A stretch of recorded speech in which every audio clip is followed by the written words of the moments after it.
Welcome to Devasena అభిరుచులు. ఈరోజు మనము పండు మిరపకాయల పచ్చడితో ఎగ్ ఫ్రైడ్ రైస్ అండి, అది కూడా నాటి గుడ్లతో చేసుకుందాము. లైక్ చేయండి, షేర్ చేయండి, సబ్స్క్రైబ్ చేయండి.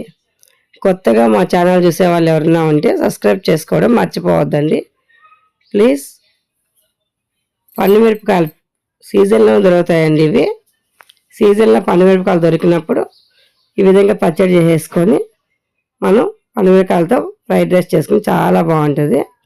చూడండి, పండుమిరపకాయలు ఫ్రెష్గా ఉన్న పండుమిరపకాయలు తెచ్చుకొని తొక్కు చేసుకొని మనం పచ్చడి చేసుకుంటాం కదా, అది మా ఛానల్లో ఉందండి. మా ఛానల్లో చూడండి, పచ్చడి ఎలా చేయాలి ఏంది అంతా చూపించాము. ఇప్పుడు మనం ఫ్రైడ్ రైస్ అండి. ఫ్రైడ్ రైస్కి ముందుగా మనం నాటి కోడిగుడ్లు 3, ఆనియన్, పచ్చిమిర్చి, కరివేపాకు, పండు మిరపకాయల పచ్చడి ఇంత తీసుకొని ఫ్రైడ్ రైస్ తయారు చేసుకున్నాం.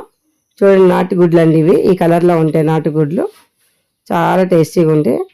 ఇప్పుడు మనం అన్నం వండుకొని చల్లార్చి పెట్టుకున్న పొడి పొడిగా రైస్ మంచి కలిపి పెట్టేసుకోవాలండి.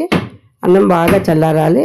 చల్లారిన తర్వాత పండుమిరపకాయల పచ్చడి ఇందులో వేసేసి అన్నానికి బాగా పట్టించాలండి పచ్చడిని.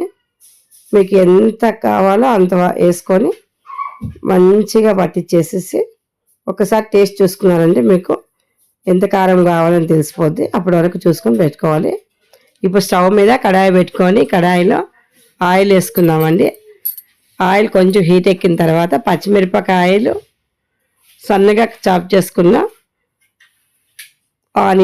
ఆనియన్ కూడా సన్నగా కట్ చేయొద్దండి, పొడవుగా కట్ చేసుకుంటే బాగుంటుంది. నేను కూడా పొడవుగా కట్ చేసి వేసా చూడండి, ఈ విధంగా వేసుకోవాలి. ఇవి కొంచెం వేగేటప్పుడు సాల్ట్ వేసుకుందామండి. అన్నంలోకి సాల్ట్ అవసరం లేదండి, ఖాళీ ఎగ్గు సరిపడినంత వేసుకోవాలి. చూడండి, కొంచెం సాల్ట్, కొంచెం పసుపు, ఒక 1/2 టీ స్పూన్ అల్లం వెల్లిగడ్డ పేస్ట్, ఇవన్నీ వేసేసి బాగా కలపాలి. ఇప్పుడు కొంచెం కరివేపాకు కూడా వేసుకుందాము.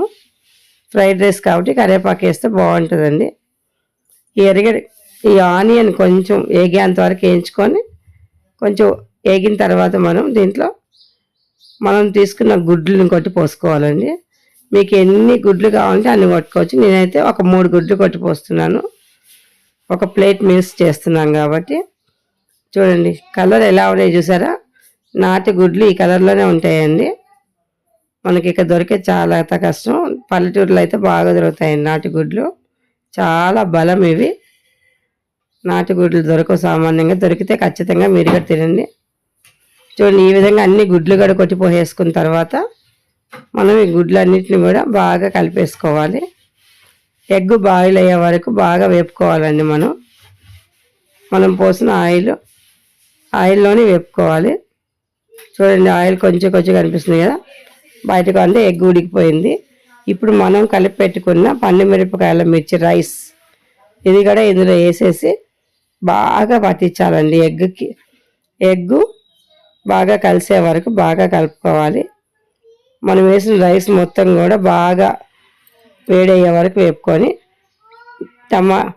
చిల్లీ సాస్, టమాటా సాసు అవన్నీ వేసుకోకపోయినా సోయా సాస్ మాత్రం తప్పనిసరి వేసుకోండి. ఎందుకంటే మనకు రెస్టారెంట్ స్టైల్లో రావాలి అంటే సోయా సాస్ ఖచ్చితంగా వేసుకోవాలండి. సోయా సాస్ వేసుకొని బాగా కలిపేసి ఇప్పుడు మనం రెడీ అయిపోయిందండి. సర్వింగ్ ప్లేట్లో వేసుకొని సర్వ్ చేసుకున్నాము. చూడండి, అసలు ఎంత టేస్టీగా ఉందో, ఎంత బాగుందో. చూడడానికి కూడా చాలా కలర్ఫుల్గా ఉందండి. మనం ఇంట్లో ఏం కర్రీస్ లేనప్పుడు ఈ విధంగా చేసుకొని తినేసేయవచ్చు. ఎగ్ ఫ్రైడ్ రైస్ మామూలుగా కాకుండా ఇలాగ పండు మిర్చితో చేసుకొని తిన్నారంటే అసలు మీరు ఎప్పటికీ మర్చిపోలేరని, అంత టేస్టీగా ఉంది. చాలా రుచిగా ఉంది, ఇది చాలా బాగుందండి. మీరు కూడా ఈ విధంగా పండుమిరపకాయల పచ్చడి చేసుకున్నప్పుడు పండుమిరపకాయల పచ్చడితో ఎగ్ ఫ్రైడ్ రైస్ చేసుకొని తిని చూడండి. ఈ చట్నీ పండుమిరపకాయలు సీజన్లో దొరుకుతాయి కాబట్టి చేసి పెట్టుకోండి. Thank you for watching.